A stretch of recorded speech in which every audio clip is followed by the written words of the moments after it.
viewers, sesuai dengan janji saya nih ya. Kalau tadi kita sudah ngelihat dari tanaman hias, setelah itu kita masuk ke bonsai, tanamannya lebih keras lagi. Saya mau memberikan tips dan menjadi pembelajaran. Ya, salah satunya merawat bonsai santigi. Nah, karena kebetulan di depan saya ini ada pohon yang sakit. Ya, tadinya pohon ini datang dalam keadaan tidak ada daun sama sekali. Ya, terus bagaimana caranya? Tapi sebelum ke sana, saya akan mengajarkan ya penyakit apa aja yang ada pada pohon santigi. Ya, pada bonsai santigi. Mungkin para kolektor, udah gitu para penghobi bonsai yang mau punya santigi itu ketakutan karena banyak trainer yang tidak paham tentang pohon ini. Padahal pohon ini manja sekali dan mudah dirawat. Ya, kalau kita ambil daun aja, tancepin, daunnya bisa keluar akar. Nah, terus kita pengen tahu. Nah, kalau santigi atau Pempis acidula, karena dia asli tanaman dari laut, ya di tebing-tebing laut. Nah, dia memang butuh dalam 1 bulan, biasanya kalau curah hujan tinggi, nah butuh disemprot dengan air laut.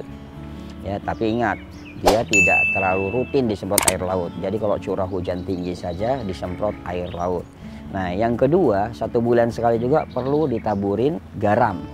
Ya, jadi insya Allah nggak mati kalau untuk jenis santigi kita kasih garam, ya garam ikan, ya atau garam yang krosok yang kasar-kasar kita simpan di dalamnya. Nah, karena santigi ini memiliki kulit yang tebal, ya nanti viewers akan lihat, ya jadi dia memiliki kulit yang tebal nih, seperti ini kulit yang tebal itu, ya dia memiliki kulit yang tebal. Nah, biasanya di dalam kulit ini kalau kita buka, nah ini banyak bakteri atau banyak jamur, ya maka biasanya idealnya untuk penyemprotan fungisida atau jamur dalam perawatan pohon ini supaya santigi ini sehat itu 2 pekan sekali. Ya, jadi fungisida, nah kita semprot ya 2 pekan sekali atau 2 minggu sekali. Ya, 2 minggu sekali kita semprot.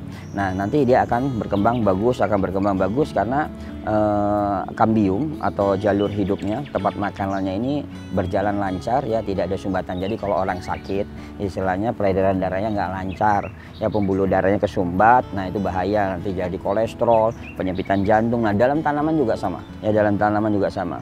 Nah, catatannya untuk pemberian fungisida setelah dia 3 kali penyemprotan, misalnya 2 minggu ini, 2 minggu kedua, 2 minggu ketiga, nah itu kalau bisa ganti mereknya. Nah, kenapa ganti mereknya? Biar dia tidak jenuh, biar tidak resisten, sehingga jamur itu kebal terhadap satu.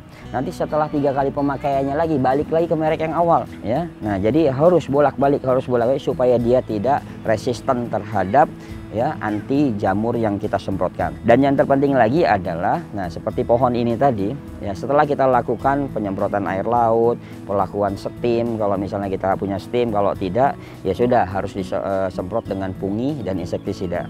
Tapi kalau ada memang lebih bagus dengan steam. Nah, perlu diperhatikan media tanam. Kalau tanaman ketahuan makanannya habis, biasa kita lihat daun, ya kebetulan di sini nggak ada daun yang tidak segar, daunnya segar-segar. Nah, kalau daun tanaman, kalau santigi itu, ini daunnya seperti ini, viewers, ya. Nah, jadi daunnya seperti ini, nah ini dia sehat. Tapi kalau dia sudah mulai coklat, ya sudah mulai agak sedikit coklat dan warnanya tidak cerah hijaunya, nah berarti menandakan makanan dalam media tanamnya sudah habis. Ya, jadi kita kadang kan memberikan pupuk, ya sekali pupuk seumur hidup. Nah, sedangkan tanaman santigi ini rakus terhadap makanan, makanya pentingnya diberikan makanan rutin. Nah, salah satu kesukaan makanannya adalah kotoran kambing. Nah, tips lagi ya untuk merawat tanaman santigi yang sakit misalnya, atau santigi di rumah kita. Nah, kalau santigi memiliki bunga, nah ini bunga seperti ini.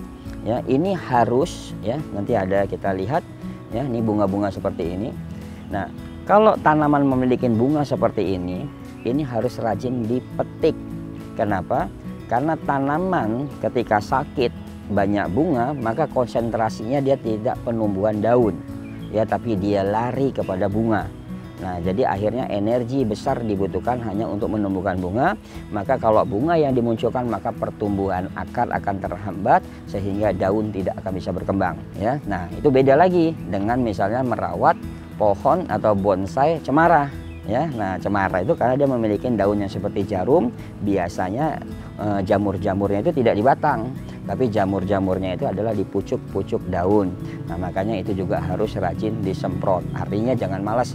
Jangan taunya cuman kalau jual harganya mahal, tapi tahu bagaimana cara merawat pohon.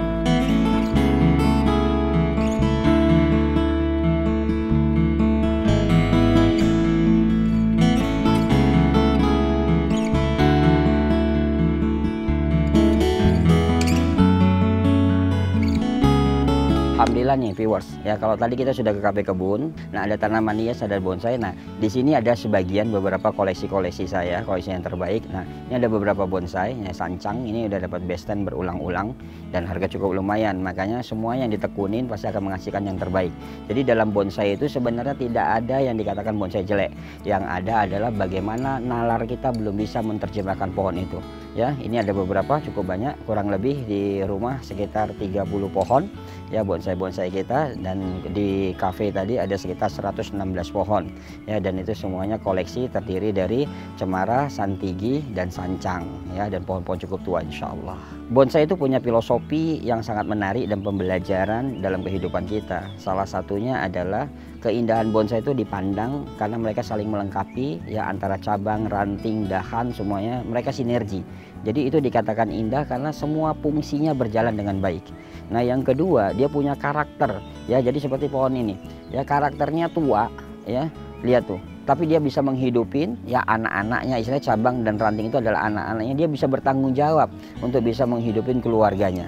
Nah ini yang menjadi pembelajaran, dia punya karakter yang sangat kuat dan pembelajaran untuk tentang keseimbangan dan yang pasti tentang kesehatan. Ini yang menjadi dasar saya untuk mencintai bonsai.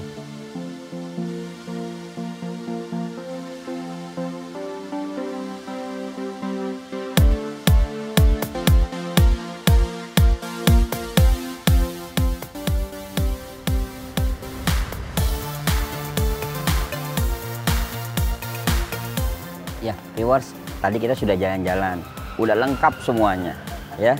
Kita lihat tanaman hias ya, dari tanaman yang lagi viral ya, ada Monstera variegata, pokoknya ada beberapa tanaman. Dan yang berikutnya kita masuk ke koleksi saya, yaitu ke bonsai ya. Dan sesuai dengan janji saya viewers, saya akan memberikan tips karena mumpung nih masa pandemik dan kebetulan memang ini bidang saya ya. Saya biasa ngajar Tibun Nabawi ya. Jadi kalau pernah lihat injek-injek batang sapu, nah itu dulu injek-injek batang sapu, nah itu yang kita munculkan. Nah kali ini saya akan ngajarkan supaya kita bisa sehat dari dapur rumah kita. Ya, jadi sambil menjalankan hobi, ya kita bertanam tapi tetap kesehatan tetap harus dijaga karena kondisi pandemi ini. Nah di depan saya ini ada beberapa, ini saya pakai sarung tangan dulu, ya beberapa herbal atau buah-buahan yang kita sering lihat. Salah satunya adalah kurma ya. Ketika kita bicara kurma, ini kita pasti yang ada di mindset kita adalah kurma itu untuk bulan puasa.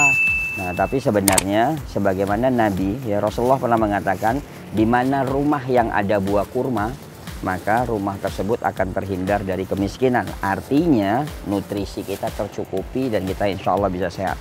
Nah ini kurma. Kebetulan di depan saya ada kurma ajwa. Kita akan buat jus tentang imun ya, untuk meningkatkan sistem imun kita. Ini yang sederhana saja. Tapi nanti viewers ya pakai kurma yang apa aja yang ada di rumah. Yang pasti kita kasih tahu tips cara mencari kurma yang bagus. Ya tips mencari kurma yang bagus. Yang pertama, kulitnya ini warnanya tidak mengkilat. Kalau kulitnya mengkilat, nah maka kurma itu biasa sudah disemprot sebagai pengawet dan itu biasa menggunakan gula. Ya, jadi gulanya berbeda dengan gula yang ada pada buah kurma. Gula yang ada pada buah kurma itu adalah gula kompleks, sedangkan yang disemprot adalah gula tunggal. Jadi ini berlawanan dan efeknya nanti habis makan diabetes kita naik. Ya, jadi yang pertama cari yang warnanya dop dan lihat kulitnya itu keluar serat jelas. Nah, ini berarti kurmanya berkualitas. Ya, yang pertama di sini ada kurma. Yang kedua ada nanas.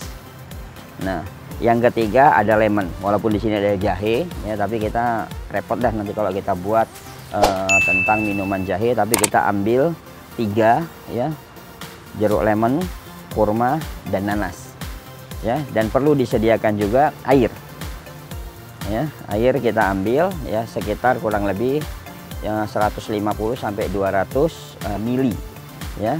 Kurmanya ya sesuai dengan sunnah itu seharusnya ambil 7 butir, tapi nggak apa-apa Kalau takut terlalu manis cukup 3 butir ya atau 5 butir, yang pasti pakai yang ganjil ya, karena memang yang ganjil itu sangat luar biasa.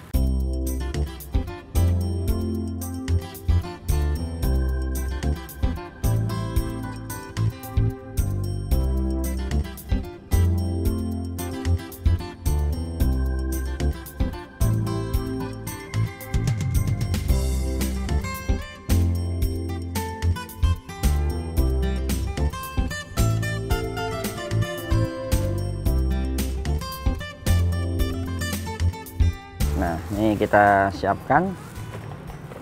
Nah, bismillah.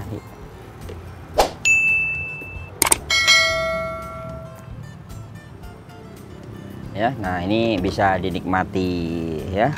Jadi dia lebih encer ya, karena memang ada nanas segala macam ya. Jadi insya Allah ya, dengan tips-tips sederhana ini ya, insya Allah bisa memberikan manfaat. Jadi hobi jalan terus, kesehatan jalan terus. Jadi jangan khawatir ya, insya Allah kita bisa hadapin pandemik ini dengan tetap bisa bersenyum dan berkumpul keluarga. Yang pasti tetap tawakal kepada Allah, karena pandemik ini adalah milik Allah dan akan kembali kepada Allah ya. Ya viewers, ini terima kasih nih sudah ngikutin acara kita hari ini dan ngikutin saya jalan-jalan kemana-mana, dari tanaman hias, bonsai sampai buat racikan sederhana untuk di rumah ya. Yang pasti tonton terus juga dan berbagi, di share ke teman-teman yang semakin banyak, nah supaya acara-acara bermanfaat seperti ini terus akan muncul dan terus bisa dinikmatin ya. Terima kasih. Afwan minkum. Assalamualaikum warahmatullahi wabarakatuh.